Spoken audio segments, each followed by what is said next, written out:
Good afternoon. Good afternoon. Welcome to another edition of Throwback Thursday, also known as the Houston Roundball Review Takeover, powered by JM&E. I am, of course, KG Chris Gardner, owner of the Houston Roundball Review. Thank you once again, as always, to my man AJ Jones for allowing me to have this platform to share with you my thoughts and opinions on sports. A lot of basketball discussion, but we're going to talk some other things. The tragedy of the suddenness of Reggie Cheney's passing earlier this week, age 23 years old. May Reggie rest in peace. Have two guests lined up, two coaches lined up to join me today. One in a few minutes, and then another at the bottom of the hour. Coach Alvin Brooks first, and then Coach Toyell Wilson. So welcome as always. Let's have some fun on the Houston Roundball Review Takeover, powered by JM&E. First things first, I touched on it. Going to put up a slide of head coach Kelvin Sampson with Reggie Cheney, and I'm going to read the words, just in case the words aren't very easy to read, but you get the idea and the sentiment from head coach Kelvin Sampson. First in his family to graduate from college, reached his dream of signing a professional basketball contract. He was leaving Monday, August 28th for Greece. A son, a grandson, a brother, the ultimate teammate, the identity of our Cougar basketball culture, a winner. Thank you, God, for allowing Reggie to come into our lives. Rest easy, Reg. Your legacy will live on forever. I love you and will miss you dearly. Kelvin Sampson, Houston head basketball coach. And let me say this. I'm a Cougar alum, a member of the media, cover UH basketball for a long, long time. Got to know Reggie through the 3 years that he was at UH.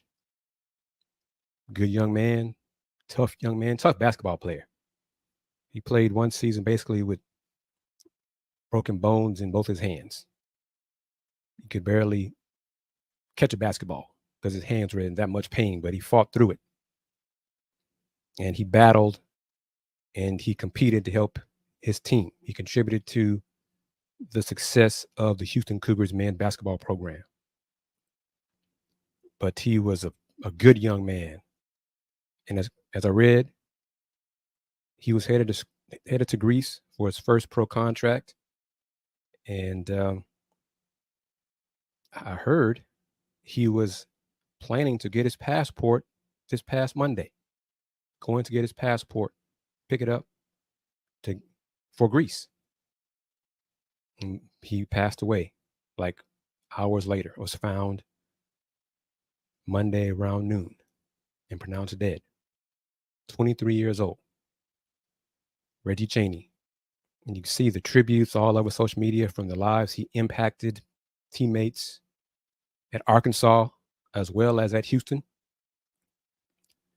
Wednesday, got a few comments from Texas Longhorns head coach Rodney Terry, who was in town for the press conference to promote and announce the doubleheader that will take place in December at Toyota Center, featuring the Longhorns against LSU in one matchup, 11 a.m. on Saturday, December 16th, followed by the Houston Cougars versus Texas A&M at 1:30 p.m. Also, both games will be on ESPN2. I asked Coach Terry his thoughts. Basketball is a small world. Folks don't realize sometimes fans lose sight of that. Sometimes folks in media lose sight of it, who you know and how long you've known people and interact. But here's some comments from Longhorns head coach Rodney Terry about Reggie Cheney. Well, again, Reggie Chaney, I pass on our condolences at the beginning of the press conference to he and his family, to the University of Houston, the basketball family.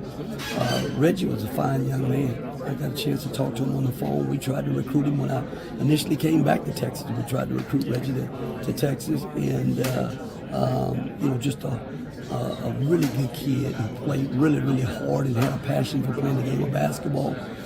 It's very unfortunate, and for what happened, and again, we just pray for him and his family at this moment. Thanks, Coach. Thank you. Now I'm going to have some comments from Chris Pesman, who attended Wednesday's press conference to represent the University of Houston in the men's basketball program. Because let me tell you, the coaches, the staff, the players, they're hurting.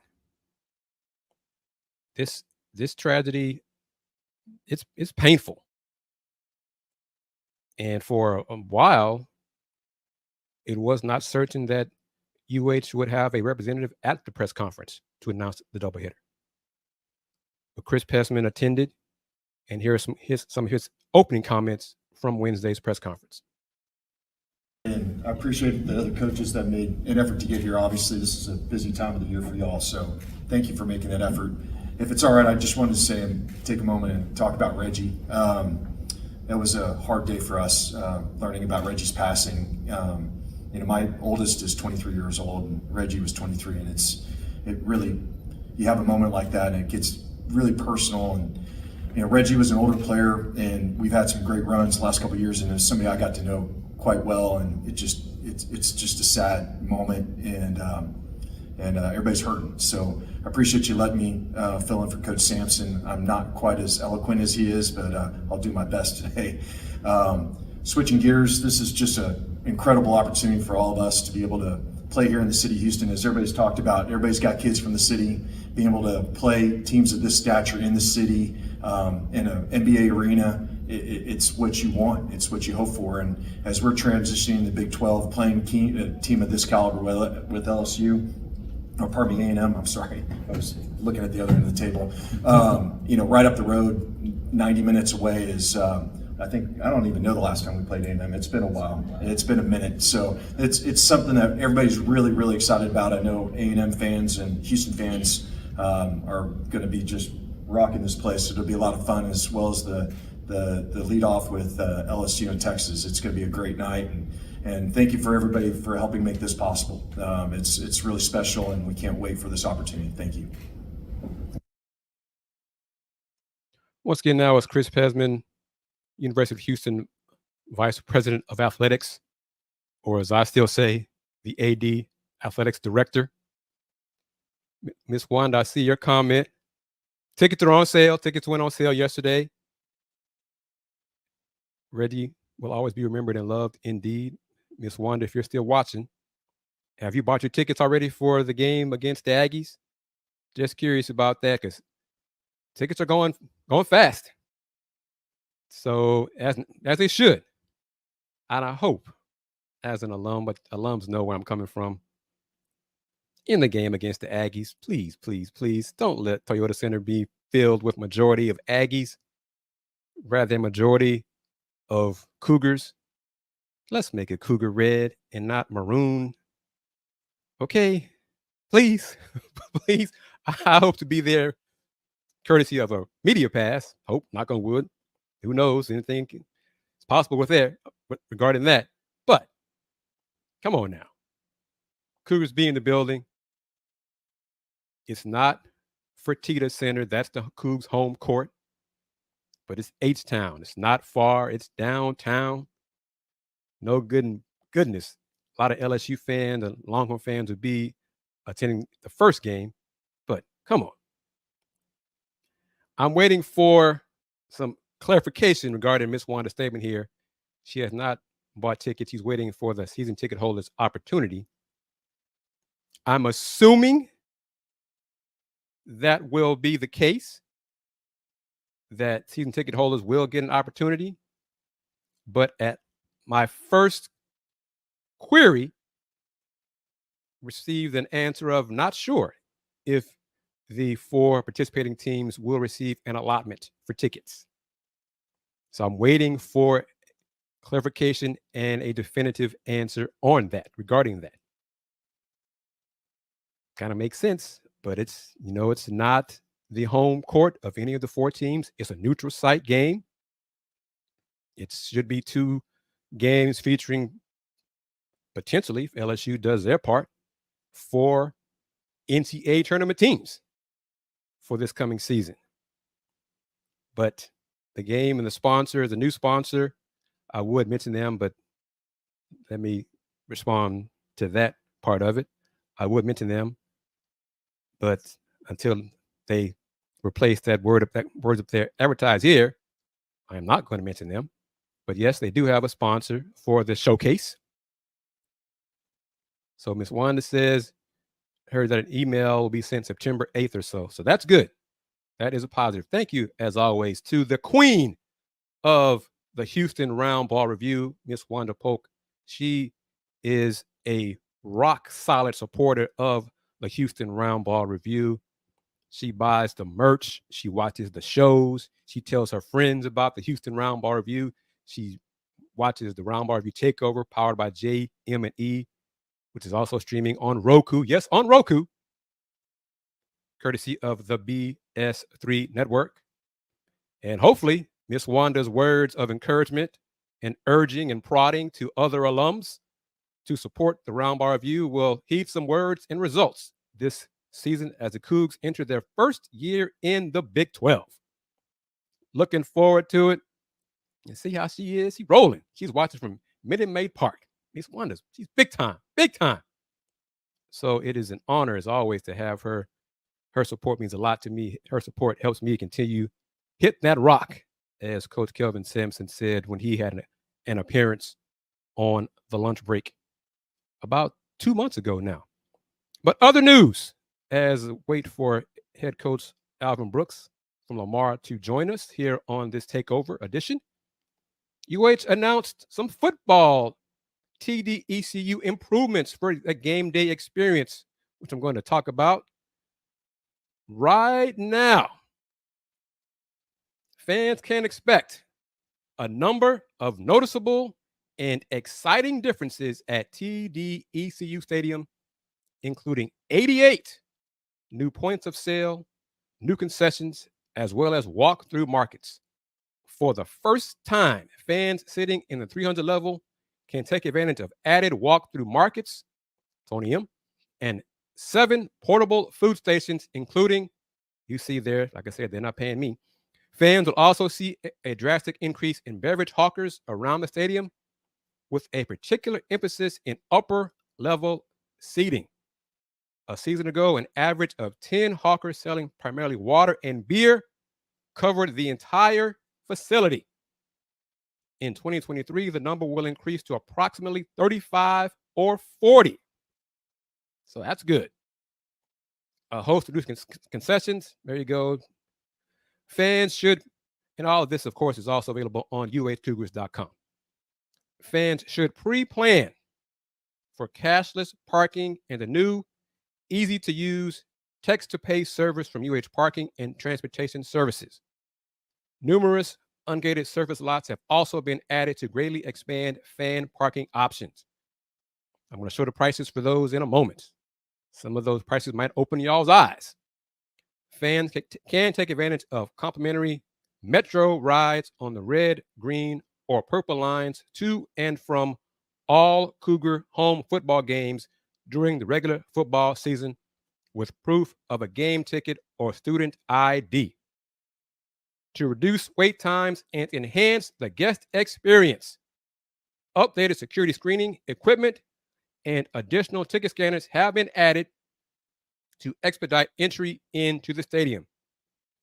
With season ticket records falling, Houston Athletics is expanding Gate 1 and Gate 2 entry points and implementing gate equipment and staffing plans in anticipation of sellout crowds.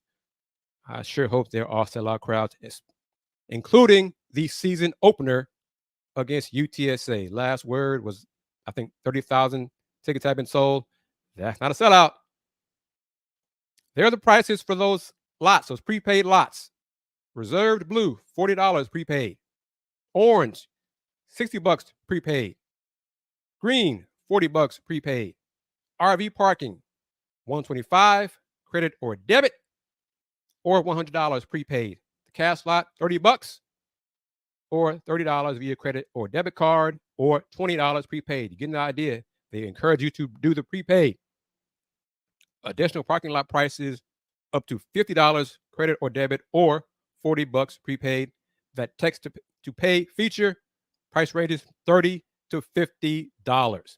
And most of these lots are on the side of TDECU, the back end side, the side next to Cullen, behind Cullen. Cullen Road closed on the back side of TDECU Stadium will take place 6 hours prior to kickoff until 1 hour after. There'll be a UH shuttle stop. Shuttles are free and run 2 hours prior to kickoff until 1 hour after the game ends. 2 different shuttles, a red game day shuttle, which runs Elgin, the stadium route, as well as a black game day shuttle, university/stadium route. So some info there. Keep that in mind for you who are planning to attend the Houston Cougars football games at TDECU Stadium beginning next Saturday.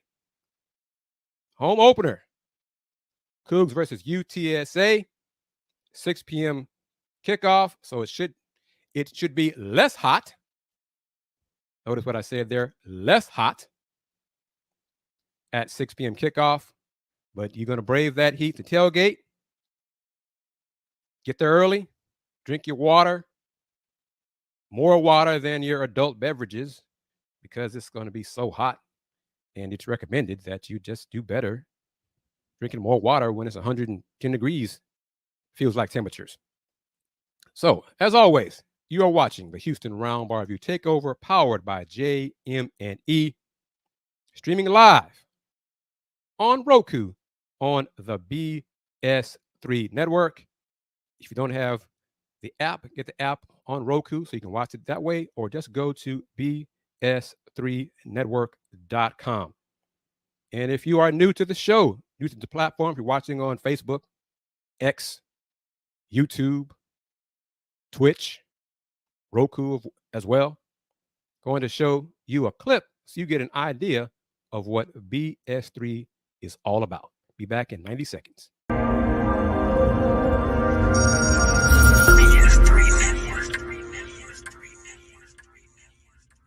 BS3 Network, changing the way you watch TV.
Welcome back to the Houston Roundball Review Takeover, powered by JM&E. I am KG Chris Gardner, owner of the Houston Roundball Review. Coach Alvin Brooks, Lamar head coach Alvin Brooks. Technical gremlins are getting him right now. He's trying to log in, so hopefully he'll be able to join in and share some thoughts on Lamar's non-conference schedule, and if he has some time to give his thoughts on Reggie Chaney as well. And hopefully at 12:30, SMU head coach Toya Wilson will join the show. But between now and then, you got me on the screen, me and my shiny bald head. Talk some Rocket basketball if you want. Hit me up in the comments as well. But I want to play, I think, a couple of more clips, like at least one more clip. But this clip will be from Devin Johnson, Texas A&M assistant coach, who attended the press conference Wednesday to represent the Aggies. And Buzz was not there. Head coach Buzz Peterson was not there. So here we go. If I pull this up, Buzz Williams, I get Buzz Peterson. That's what Chris Peasant had in my head there. But here we go. If I can pull it up here, because his comment is interesting as well. He talks about the Aggies and some love for the Cougs men's basketball program, which Coach Kelvin Sampson has helped build. So one moment here, assistant coach Devin Johnson. Put on the event.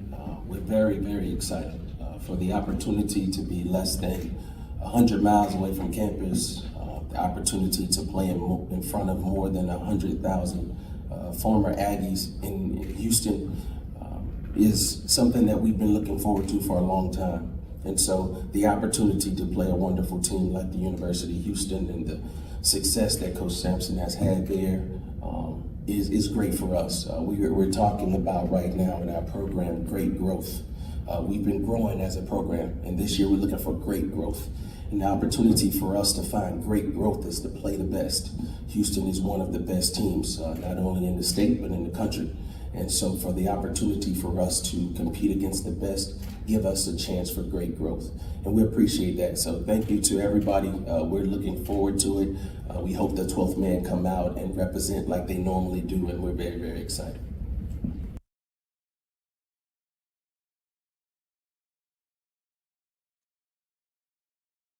I'm putting on my UH alum cap for a moment / media hat to hear another basketball program recognize the national relevance that the Houston Cougars men's basketball program has become under head coach Kelvin Sampson in these going on 10 years is amazing. The turnaround, the transformation from what this program was prior to Coach Sampson being hired to what it is now. It still blows my mind. And I kid with Andy Yanez and the young colleagues over at the Daily Cougar. This is a golden era for them to cover UH basketball, men's basketball, because it was not golden. It was not rosy about 15 years ago, 20 years ago. Heck, the first 2 years before Fertitta Center was built and Hawthorne Pavilion had a rodent problem, a infestation problem. And Coach Sampson said, we didn't even bother taking recruits over to Hawthorne. So he just had them around here. And now, Garvey Lewis Development Center, Fertitta Center, home court advantage in H-Town, and now the move to the Big 12 should further enhance and improve recruiting on a national level. Cougs had their first 5-star in Jarris Walker as a freshman last season. Jarris is now getting ready to begin his rookie year with the Indiana Pacers. And I think the Pacers and the Rockets will square off in H-Town in December. So if Coug fans want to see Jarris in town, I think it's December or so. So mark your calendars for that. And then, of course, Marcus Sasser with Detroit. Rockets host the Pistons on New Year's night, Monday, January 1st. Rockets in Detroit. So it will be a Marcus Sasser homecoming on New Year's night. Rockets host the Pistons. And y'all know who I want to win as a Pistons fan. But I expect the Rockets to win that game. But it's okay. ESPN had one of their predictions out for this coming season for basketball. Rocket fans who follow me and watch and interact with me on the Let's Talk Houston Rockets shows know my thoughts and predictions for this coming season for the Rockets. 36 wins. That's my prediction. 36 wins. ESPN's basketball people said 29. Your thoughts on that? Only 29. I say only because that's less than 30. Yes, it will be an improvement over the 22 from this past season, the third and final season under Steven Silas. But is 29 wins, would that be enough? Majority of fans have told me no. Under 30 is a failure, would be a failed season. So what do you think? All right, looks like we got Coach Brooks. Hey, How you? how do I enlarge this? You're good right there. That's good right there. Can you see me? I can see. Okay, thanks. Appreciate. I was kind of Mikhail to help you out, Coach. Where's Mikhail McClain? Now, Mikhail is actually in the Bahamas. Okay. Close the door for me, please. Yeah, thanks.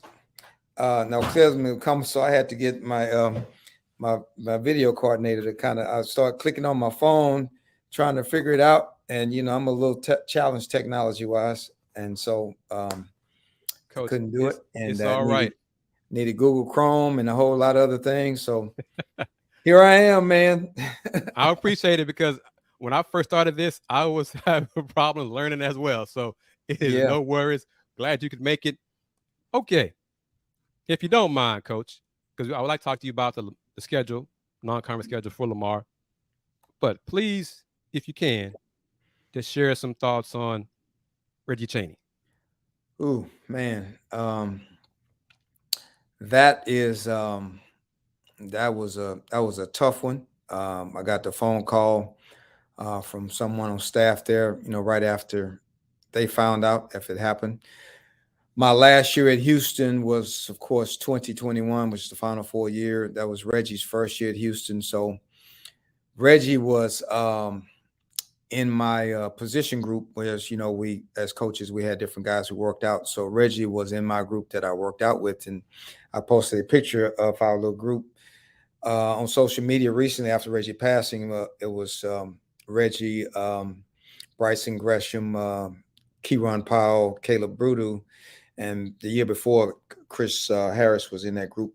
And then, of course, Reggie came in, and it was unique how I think Coach Sampson mentioned it. But Reggie was at Arkansas for 2 years. And after Fabian White tore his ACL in late May, and then we really kind of needed a guy to come in and fill in. And so we're able to get Reggie.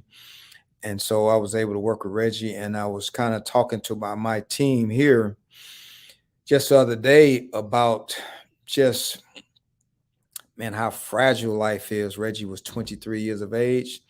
He was scheduled to leave for Greece today to go play overseas. First one in his family to graduate college. And Reggie, as I explained to him, Reggie was just a quiet guy. But Reggie was everything that you would want in a basketball player. That is, he was coachable. Reggie was the same whether he knew he was starting or whether he was coming off the bench. It didn't matter whether you played him early in the game, late in the game.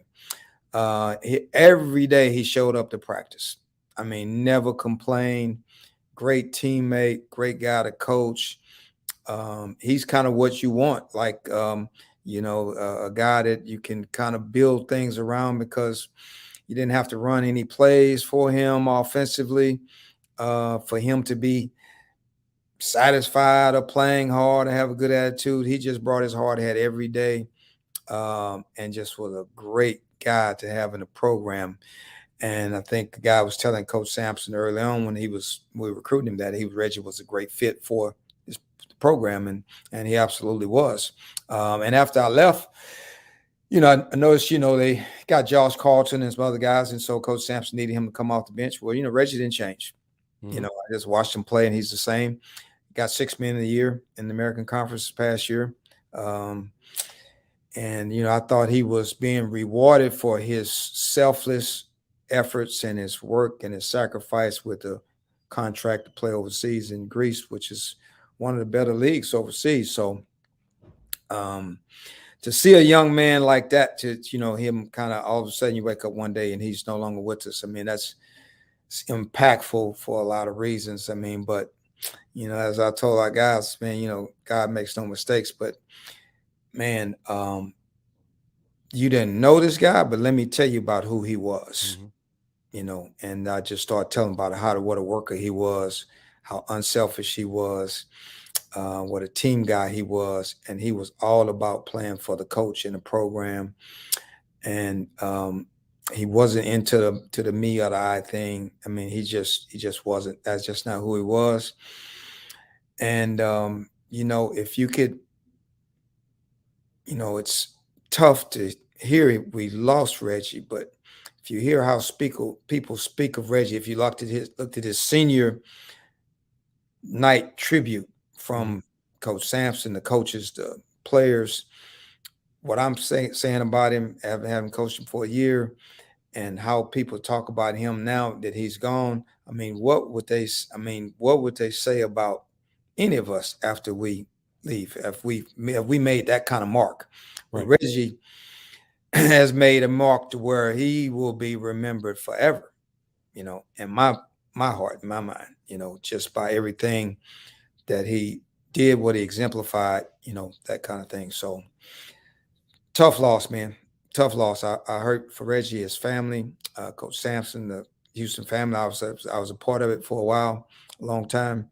And as I saw you over there when I went to watch him practice a few weeks ago, brought my staff over there. So obviously, being a native of Houston, I spent 23 years as a coach in the program. So, you know, it's my hometown. It's kind of important to me. So it was, you know, Reggie was a part of the Houston family, the Cougar family. So it's always tough when you lose a family member, you know. Thank you for that, Coach. You know, clearly that was not the plan for the discussion, topic of discussion for today, have you on the show. So just briefly, if you can, who you got your non-conference schedule? This is actually the best schedule that I've had since I've been here. The first year, we kind of inherited some teams, and so we was on the road, man. I don't know, it seemed like 4 or 5 weeks. We played one game and it was gone for a while. So this schedule is better. So we'll open up at home with a local team, St. Thomas, University of St. Thomas, local team. And then it's an exhibition, actually. Then we'll play Jarvis Christian at home the week after that. And then we go on the road and it kind of really starts. So we play at SMU, which will be a really tough game against the American Conference team. And then we'll play Texas San Antonio, which has moved up in leagues to American, and we'll play them early in the schedule at our place, and then we'll return the game later in December at their place. So we'll play UTSA home and away, which I think is a really good series for us. It's in state and it's good competition. Get us ready for conference. We'll go to West Coast and we'll play at Pacific. That is a return game. They came here this past year in that league, and that's a good game for us out there. We'll play in these multi-team events, they call them tournaments, and we'll play the one in Longwood in Virginia, and that'll be Thanksgiving week. And we'll play Bethune-Cookman, Longwood, and then Delaware State, and we'll come back, and then we'll go to UTSA, return that game, and then we play at Sam Houston State, which is right down the road. Another team that was formerly in the Old Southland is now, they went to WAC my first year here. We went to WAC with them, and then they moved up to Conference USA, so we'll play them. And then we'll close out the schedule with Louisiana Monroe here, Southern Miss here, who won their league last year in the Sun Belt at both of those games at home, though. And then we go to LSU right before Christmas and play there. So I think it's a really good schedule for us. Our last non-conference game will be Paul Quinn at home. But it's a really good schedule for us because we're playing American Conference teams, Conference USA teams, play a SEC team. And, you know, we are on the road a little bit, but not nearly as much as before, which, you know, we can manage that. We go out to the West Coast for one game, travel to Dallas, play SMU. We'll travel just, you know, Baton Rouge, not far from here. LSU play there. And then Virginia's a long trip, you know, in Thanksgiving week will play that tournament. But they're all games that help prepare us for conference play in the Southland Conference. And we have a good number of home games. So, and 3 neutral site games. So I'm excited about that schedule, especially with this team that we have this year. It's been my 3rd year. All right, Coach. Thank you very much. We're going to do it again, if you don't mind. Yeah, we'll do it again. We have more time and yeah, less somber. Yeah. And we'll be good. I appreciate you having us, because this will be our best group. This is our best team. And Excellent. So we have 8 returners, and we haven't had returners since I've been here. We have 8 returners. We did well in the transfer portal. And so we're not going to be small anymore. We have good size. We're not young anymore. We have some experience, but even though we only have 2 seniors, but this will be a good year for us. So looking forward to talking to you again. Thank you. Lamar head coach Alvin Brooks joining me here on the Houston Roundball Review Takeover, powered by JM&E, streaming live on Roku. Yes, Coach, I'm on Roku on the BS3 network. So onward and upward. And now I'm going to shift gears, Coach. I'm going to call you in a few minutes. We can work on some other stuff, okay? Okay, sounds good, bro. All right, thank you. Take care. Bye-bye. Okay. Now I'm going to bring in Coach Toyell Wilson. Are you muted? Yeah, you good? I hear you now. Yes, ma'am. How are you? Good. How are you? I'm doing great. Thank you for joining me. Let me get this out the way, Coach. Are y'all in the ACC yet? Not as of today. No, we're still in the other letters, the AAC still. Okay. All right. So what are your thoughts on just the whole realignment thing? I mean, for me, it's a blessing that we're in this discussions to be in a Power 5 conference. And it's been kind of a whirlwind because we've been hearing it since July recruiting, but we're trying to just stay level-headed and take it day by day and control the controllables, because so many people are worrying about, you hear a tweet, a text, or this or that every other day. Teams are coming up to me asking me other teams in the conferences, you're going to be in the Pac-12, the ACC. I don't know. Right now I'm in the AAC. I'm just worrying about recruiting to the school and the conference that I'm at right now, and then worry about that when that happens. And so, but all I can do, like I said, is just focus on day by day. And when someone gives me the call that we're in a different conference, and that's when we start taking those different steps. For folks who don't know Coach Toyell Wilson, share a little bit about your coaching background.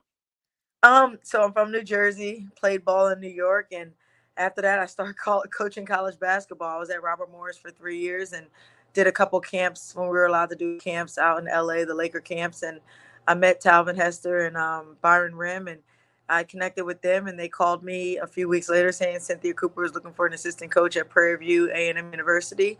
I drove my car from Pittsburgh to Prairie View, and I coached there as an assistant for 3 years. It was a great 3 years, and she left to go to UNC Wilmington, and I got offered to be the head coach at Prairie View. So I was the head coach there for 3 years. We won it 3 straight years, conference tournament championship, went to the NCAA tournament, played Baylor, UConn, and Baylor, and that's when Kim Mulkey called me to come be an assistant coach at Baylor.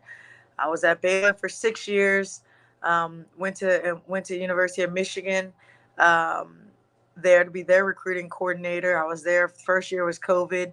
Second year, we went to the NCAA tournament in San Antonio in the bubble. Then I had an opportunity to be a head coach again when SMU called. And so I am here now, starting my 3rd year at SMU, excited about what we've done so far and excited what we can do in the future. How long do we go back, Coach? I think we go back to the Prairie View days.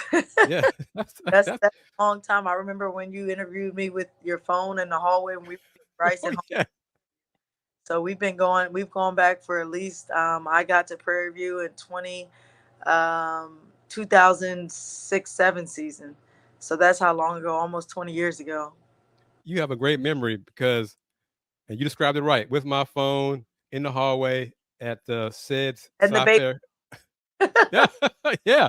I mean, because I came across one of them, I was like, wow, look at this clip right here. I know. Those clips still come up. Yep. Amazing. Okay. Let's work kind of backwards, if you can. Is the non-conference schedule set, finalized? Yeah, we haven't released it, but we have a really good out of conference. I'm actually pulling it up here now, just so I can kind of give you insight. We have an exhibition game on November 1st, against a powerhouse D2 school that's won a lot of their conference tournaments, gone far in their D2 in the NCAA tournament. We open up with UC Riverside. We have Alabama State. We actually have two home games. We have a home game against Pac-12 opponent Colorado, who went to the NCAA tournament, and we have a game against Baylor at home in November. So that's going to be nice. I agreed to let Sarah Andrews come home. I don't know why I agreed to that, but I agreed to let Sarah Andrews come home to Dallas and play in front of her family and friends. So, I was recruiting her when I was at Baylor, so I love her family. We go to San Diego for a tournament for Thanksgiving. Then we'll come back and play Baylor. And then in December, we have Louisiana Tech at Louisiana Tech. And we have Sam Houston State here home. And we have Air Force before Christmas. So it's a great challenging schedule for us, especially with losing, Savannah Wilkinson and Jasmine Smith, just to kind of see where we are being challenged early. We'll be at home a lot, just in front of our fans. We were really good last year. Home conference, total home schedule. Our record at home was really, really good. I think we were 13-2. So I wanted to make sure with our kids being so young, I wanted to get them at home again. But we go on the road only 2 times, and then we have conference play starts right after Christmas. Describe your roster. Who you got? I know one of the players was from Houston, and now she's with you. Yes. So obviously you're talking about Tiara Young, who transferred 6-man player of the year. We're really excited about her. I think she has the best mid-range I've ever seen in my life. She can score the ball. We know she can score the ball, and we just wanted that leadership. We want another option, especially when we're losing Jazz and Savannah. We want another option of a scoring threat on the perimeter. We have Shantae Embry that comes back from she transferred from Texas Tech. She had a great first season here with us, and I'm excited about her this season with us. And she demands the paint. She could score at all 3 levels. Really excited about her being inside, playing inside and out. We return, Ella Brow. She's Australian that came from Australia, freshman last year, all freshman team in the AAC. She is great on the perimeter. She's a playmaker. She can make everybody around her better. We have Tamia Jones, Reagan Bradley, both guards that started last year. So we return, 3 of our 5 starters, and Jessica Peterson, a post player, Amir Abdul Rahim, a post player. Some freshmen that we have is Chanel. Chanel Reed has a twin. She played down in Austin, had a great season down there and a great high school career. Her twin sister actually plays at UTA. So they're both up here in the Dallas area. I'm excited about her and her length. She can score the ball. She's so finesse, so smooth. We have Aaliyah Henderson, a lefty from out of Oklahoma, Norman, Oklahoma, won a championship in high school, knows that championship caliber mentality and how you have to play. I like lefties. I'm kind of biased because I am a lefty. Mm-hmm. So I really like lefties, being that, she's a lefty. Odyssey Sims was a lefty. Alexis Jones was a lefty. I like a lefty, on the team, mix it up a little bit. Maya Chandler, she's a transfer from Chicago, Illinois, out there, Loyola. And I just wanted a kid that could play the combo position 1 or 2. She can really, really shoot the ball. She can really, really use the ball screen and create and get downhill, and a great finisher around the rim. So I wanted to just get some good playmakers. We're going to be young, but I think we're going to be really, really, really good and have some talent. We'll take some bumps early, but I'm really excited about what this team can do and the expectations that we have as a program. How would you describe your coaching style? I mean, definitely fast paced. I want to score quick and early in the shot clock. Defensively, I want to have a lot of defensive tenacity. I want people to understand when they come to play SMU, they're going to get a lot of pressure. And with us this year being a lot quicker, we're going to put a lot more presses in, and our defense is going to play a little more 94 feet. And so I'm really excited to see how the girls really, really own that spot of pressing and not just playing half court defense, and I'm really, really excited about how deep we are at the guard position and being able to play fast, score fast. We're going to be in shape early. Teams that play us going to have to be in shape early, because I want to play that. Our defensive intensity is going to be, I'm really defensive minded coach. And so, we're really, really, really want to lock down and have some goals defensively. We want to chart some things defensively, in order to win basketball games. And so, really just fast-paced pace style of play, man-to-man defense, aggressive defense, rebounding the ball and running in the open floor. How has the transfer portal impacted you in the program? Well, I think for me, I want to have the transfer portal. I want to be where we get kids that have more than 1 year, because what you get is you're teaching your whole thing every single year, and it's not player led. So I was really thankful last season that, Savannah and Jazz came back because they knew everything. So we do have three, like I said, three starters back, but you still have a lot of kids that were on the team but didn't have a lot of experience of playing. So the big thing with me this year is that making sure we get those kids and those experiences early. That's why we're playing at home. That's why we're playing some good teams early, so that our kids can get their feet wet and get with that experience, that college experience plays, because they got to play this year. They're not just watching.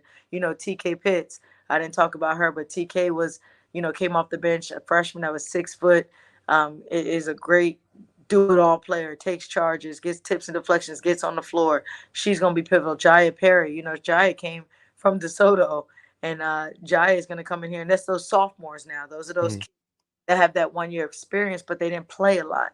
So that's going to be very important. But the transfer portal right now is like, if you want to get kids that have college experience, that have played maybe at the higher level, that can play with that talent and can play at this level, it's very, very important. But you got to get the right kid that knows the system, that fits in your system, that fits with your culture.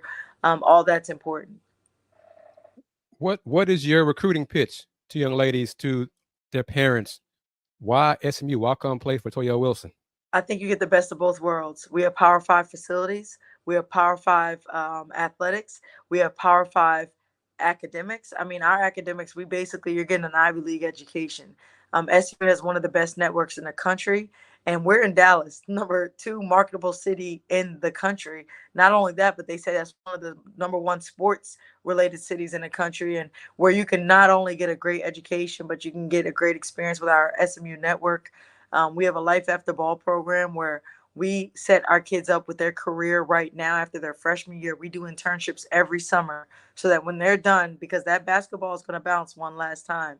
But one thing no one can ever take away from you is your education. And so we have this life after ball program where we set kids up ready to take on the field that they want to take on, but have that person already know about you. The CEOs, CFOs, COOs are graduates from SMU.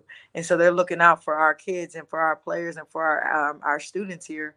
And they're already having LinkedIn accounts. They're already having resumes. They're already having dinners with those high level executives at these corporations. And so by the time they graduate, Jasmine Smith had an opportunity. 3 different programs wanted to offer her a job starting at $90,000. I don't know what 23-year-old is making that coming out of college, but the opportunities are limitless. And I really feel that SMU is the best private university in Texas, the best private university in the South, that's able to provide for our kids on more levels than just basketball and going pro. What are your thoughts on NIL?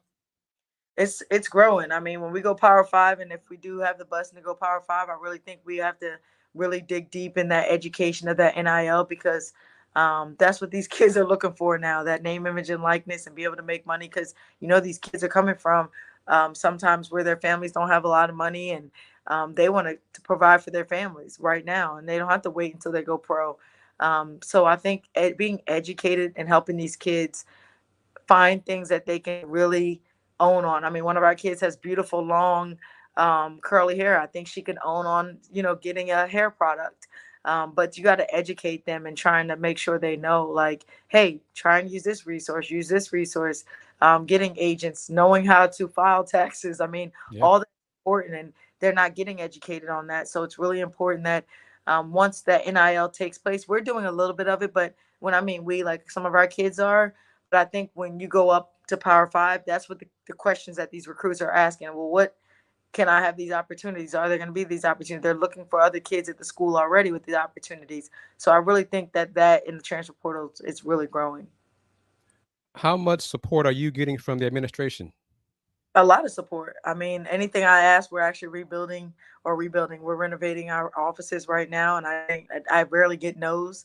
I get tweaks in how to do it and make it happen. But for me, it's getting out in the community. It's fundraising. I mean, we go this summer 2024. We're doing a foreign tour, and they were open to that idea. And so for me, I have a great administration with Rick Hart and Dr. Turner being the president, and Dawn Rogers and a lot of people that are really helping our program, support our program to be successful. In his final few minutes with you, Coach Wilson, how have you evolved as a coach? Just growing every day, the village that I have, I always say that you're only as good as the people that you surround yourself with. And I have a great support staff, great coaches, great administration. And, I've grown every year. I say I've only been a head coach 3 years here, about to be 3 years here, 3 years at Prairie View. And, but I've been around great coaches, Hall of Fame coaches that have taught me so much of how to run a program, how to run a team, the culture of a team, so many different things, X's and O's, and I continuously grow. I mean, I was just online watching some things with the offense that we want to run this year. I think there's no ceiling in your growth, being if that's on or off the court. And so I've just really enjoyed the SMU community, the staff.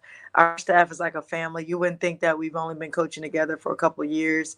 You would think that we've known each other forever. I mean, we had Deneen Parker, who was at Houston, Anthony Anderson, who was at UTEP. His dad used to coach here at SMU. Danny Edwards, who was at Michigan with me. She's been great. And then we have a great support staff with Alex Furr and some GAs and AK Prestridge, who was the Dobo at Cincinnati. She's now my Dobo, and so she knows the conference. So I'm just really blessed and lucky to have great people around me to surround me, to help me grow. And me to help them be a great leader to them, to help them grow. Please tell Coach Deneen Parker I said hi. I will. What has been the response in terms of fan support around SMU in Dallas? It's been great. The hard thing with Dallas is that there's always something going on. You got you got the Stars, you got the Rangers, you got the Wings. I mean, you got something going on in all the types of areas of Dallas and the Metroplex area. And so the big thing is you got to find the type of genre of people to come to your game that wants to support basketball, that wants to see some great basketball. You got to get the student involvement. I think that's really big for me, the fraternities, the sororities, the student engagement and how we engage with them at the game. Are they affecting the game? Are they just watching the game? Are they getting involved during timeouts? I think that's really, really, really important. And so I've been meeting with marketing team every 2 weeks. We actually have a meeting next Tuesday, and we dive into it for 2 hours every 2 weeks. We dive and I say, okay, what are we promoting this game? How are we going to market it? What are we giving away? What are we doing during timeouts? How are we going to execute it? My thing is the ideas are great, but the execution is very important. Right. So for me, it's my program. So I'm not going to just stand by the wayside and say, hey, whoever shows up, shows up. We just revamped Moody Coliseum, new signage, the new flags with all the new teams. And I think I want to have that home court advantage that when people come here, they say, oh, no, we're about to play, in Moody. It's going to be tough to win. They got that 6 man in the stands. And so I want to have that environment where we have that competitive advantage being at home. And one last thing with you, Coach. How has women's basketball evolved in the last few years, in your opinion? Amazing. Its growth is ridiculous. It's been so amazing to see the growth of women's basketball, from the ratings, from when watching women's basketball, from us being on ABC for the first time, to CBS, to Fox, to all that, where teams are playing on channels that have never streamed women's basketball, primetime basketball. Now we have Selection Sunday. Now we're on TV at the same time. I mean, the growth is limitless, and we got to keep pouring into women's basketball, and everyone, not just the women's coaches, but people outside have to keep pouring into women's basketball for its growth, pouring into WNBA for its growth, for us to have charter planes. And when I say us, I'm talking about WNBA for every game, not just, back-to-back games, and because it is fun basketball. I think it's still pure watching women's basketball. And so, girls are dunking now. Girls are having triple doubles now. I think that's important. Women are having 50-point games now, just like Mm-hmm. did. And so all that's important, but we got to support it too. I go to the Wings games. I support as much as I can. Not just saying it, but at my actions of doing it. And but it's great right now. It's a great time to be a women's basketball fan. SMU head coach Toya Wilson, thank you very much for taking time to join me on the show today.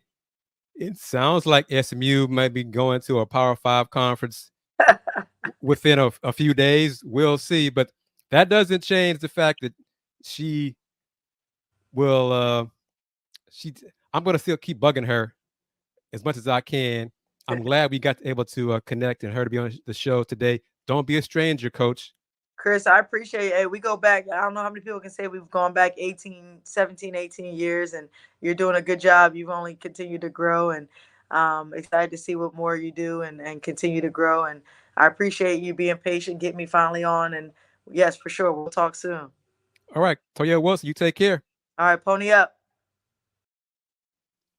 All right. Thank you very much.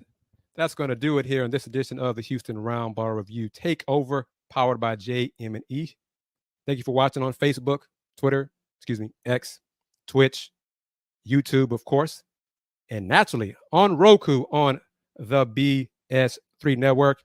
Tony M., thank you very much for watching. Thank you, as always, for your support. Tony might be the king of the Houston Roundball Review in terms of support. So I got the king and Tony M. and the queen and Miss Wanda Polk. Going to wrap it up. AJ Jones, thank you, as always, for allowing me to share my info and opinions and have some guests on the show on the Roundball Review Takeover Throwback Thursday edition of the Lunch Break. I'm going to close it out, as always, since 1994, the Houston Roundball Review. Local name, global perspective. Take care. Peace.